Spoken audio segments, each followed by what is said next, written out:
What's up, guys? Welcome to the channel. Austin here. And Eason. And today we're going to be talking about Monster Hunter Stories 2 and everything that you need to know and that we know so far, leading up to its July 9th release for Nintendo Switch and PC. I played the Monster Hunter World game. What exactly is the difference between the Stories and 2 game, and what should I know about? So these games are nothing alike, and they couldn't be further apart. The only thing that they share is, I believe, the canonical connection of the overarching story and lore of Monster Hunter. So if you played Monster Hunter World, you don't have to have played that game to jump into this. This is a separate subgenre of game, and the best way I can describe it is Monster Hunter meets Pokemon.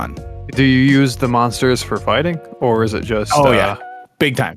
You're going to be collecting eggs. You're going to be stealing eggs from big baddies. You're going to be hatching those eggs to try to roll on good, powerful monsters. And those eggs obviously have like different rarities and all that stuff. So there's a lot of monsters that you can usually hunt down and chase. And in the original game, which launched on the 3DS back in 2016 and is also now available in HD on Android, which is great. You should go check that out. And by the way, you don't have to have played that game to play this game. Completely separate story. I think, again, there might be like some threads or references, but absolutely nothing that you need to know to jump in and have a good time here. But you used to be able to like go into dens and you would lure monsters to the den. You would take out the monster and then you'd be able to walk out with an egg. And then over time you would hatch that egg, you would get a monster and you would, level it up just like your Pokemons.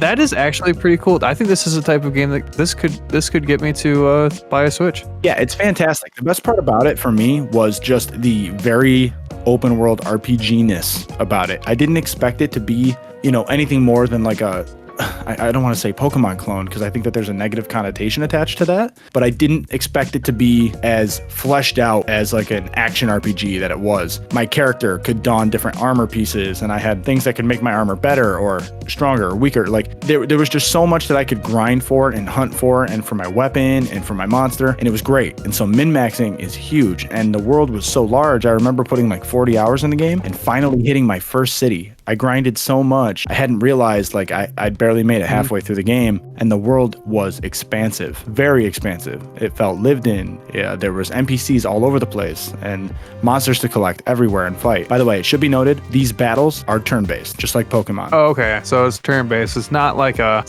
playing Monster. That's where you say they're completely different, because it's not like an action type game. It's turn-based. Correct. Yeah. You are going to encounter them on the world map as you're roaming, and then it will bring you to the battle screen, just like Pokemon, where you'll engage in a kind of rock, paper, scissors battle type to pretty much just wreck the other monster. See, this is still something I could get behind, because, a lot of people are going to hate me for this, but I could never really get into Pokemon just because of the style of it. It was never really something I vibed with. But this is something that I could really vibe with. Yeah, you mean based on the monsters? Yeah, just based on the monsters. And like I said, I played a lot of Monster Hunter World. I really enjoyed that game. So this seems like something I could get into and enjoy. And I do like turn-based games as well. So this could kind of scratch that kind of turn-based itch for me. Yeah, and it's gonna feel like a JRPG in a sense as far as the characters go, but when it comes to the baddies and the monsters and these beasts fighting, it feels so Western. So I feel like you're gonna be right at home here. So unlike the first game on 3DS, I believe there's going to be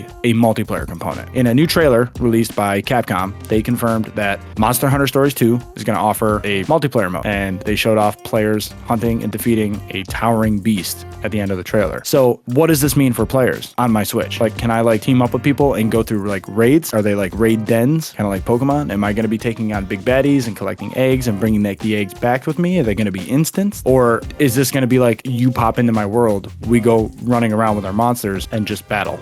Sounds fun. If it is something that I could just pop in and be with you, this would be an awesome opportunity for me to just get a Switch and jump in with you. Oh yeah, that's right. You don't have a Switch. Man, we got to get you on the Switch wagon. I already said that. Like I already said I didn't have a Switch. Yeah, I forgot. I keep forgetting because it's just nonsensical. Why don't you have a Switch? I don't know. It seems like it should be a crime punishable by death at this point. Yeah, crime punishable, but whatever. Just get on with it. get on with it. Pretty much everything that we know right now leading up to E3. Hopefully, Nintendo sheds some more light on this possibly a direct. We would really love a direct. I don't know if this is something that beckons an entire direct to be devoted to for information, but the Monster Hunter community is hungry all the time. It doesn't matter if you give them Rise, it doesn't matter if you gave them World. They just want more. I don't know how to explain it to you, but like, I wasn't into Monster Hunter when I was a kid growing up, but as I started to age, and especially with World, simplifying it for us easy Westerners, I get it. But World changed the game for me, showed me what the game franchise could be. And then when I got my hand on Stories portably on the 3DS, it was like my childhood in Pokemon, but with those badass monsters that I came to love from World. So I played it like retroactively and had a great time. So I absolutely can't wait for this, and I hope that Nintendo sheds more light before E3. Hey, you made it to the end of the video. A quick little tidbit of information here. It looks like they're also releasing these little amiibo things. They're like little statues, and they're kind of cool. And each one lets you unlock a different special layered armor set within the Monster Hunter Stories 2. So, I mean, that's kind of cool, right? But with that said, thank you so much for watching. If you guys enjoyed, please leave a like, comment down below, and subscribe.